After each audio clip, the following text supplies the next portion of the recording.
Dillard High School is mostly African American, and a lot of these students wouldn't normally have the kind of exposure that Mr. Dorsey has provided for them. Because our program was on a national scene or maybe a high level, I felt that that would afford them the opportunity to be able to go to the universities and conservatories of their choice.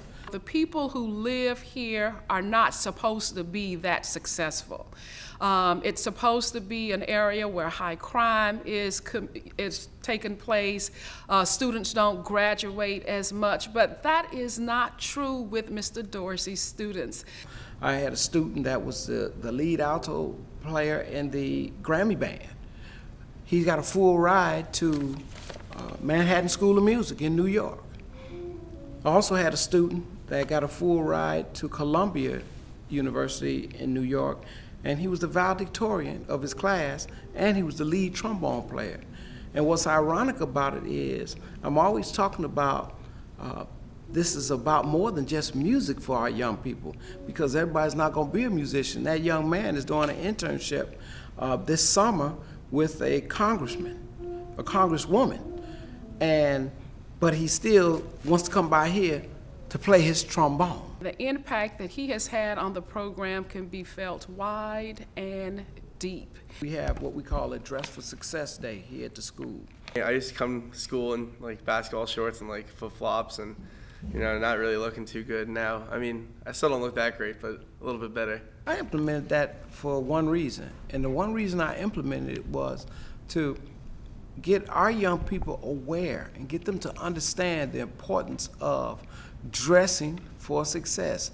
Teach them how to dress in a shirt and a tie and slacks and nice dress shoes. To show that we had pride, like if we had pride in ourselves and we have pride in our group and uniform all together, then it showed that we're not just some kids playing music, we're actually like a unit, just like any other team or any other club at any other school. In doing this, I never thought about how significant this would be, because what has happened is all the kids at the school look at the jazz students now, and when they see these young people dressed for success, it filters down in some of the other programs now. What I've tried to do is reach out to the generations, and what I mean by that is I'm always going to make sure that my young people go to the retirement homes, retirement communities. There's some people that were afraid that jazz would be lost. And so when they heard the young musicians, they were just thrilled, because now they knew it wouldn't die. Our young people need to know where they're going to one day. They need to know that life has a way of going in a circle. Young people, very talented, hardworking young people, playing this wonderful music. And here was this very responsive audience. And everyone was alive, very much alive. Our young people interact with the older people, and I know the older people love it. It energizes the community. Yes, they just love that, I think. I think one of the biggest ways that I've been able to make a lasting contribution to the field of music education is, first of all, being an educator, meaning being a teacher, the ultimate professional.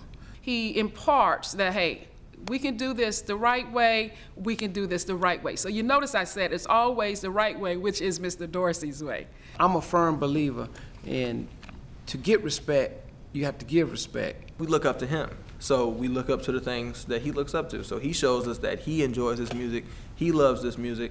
It's just natural that us trying to follow Mr. Dorsey's example, we start to enjoy the music and develop a deep passion for what we do. I have a camp, a summer camp, and lo and behold, and I get so many of my students that have graduated. They come back every summer. Some come back to work some come back to volunteer, and it always takes me back to the each one teach one. They have a sense of community and a sense of pride, and they want the program to continue going. The band was just the medium. We were musicians playing jazz. Jazz was a medium, the band was a medium. But he taught us life skills. He taught us how to be competent people. And what I can say for myself and others of his students that I've kept in contact with is simply, if they're musicians, they're great musicians. If they're not musicians, they're great at whatever it is they pursue. When you have high standards, everyone understands that they're going to have to excel and they're going to have to work hard. This is important to me because I'm a parent. I'm a father of 4 children that came through my program right here at Dillard. So it's important.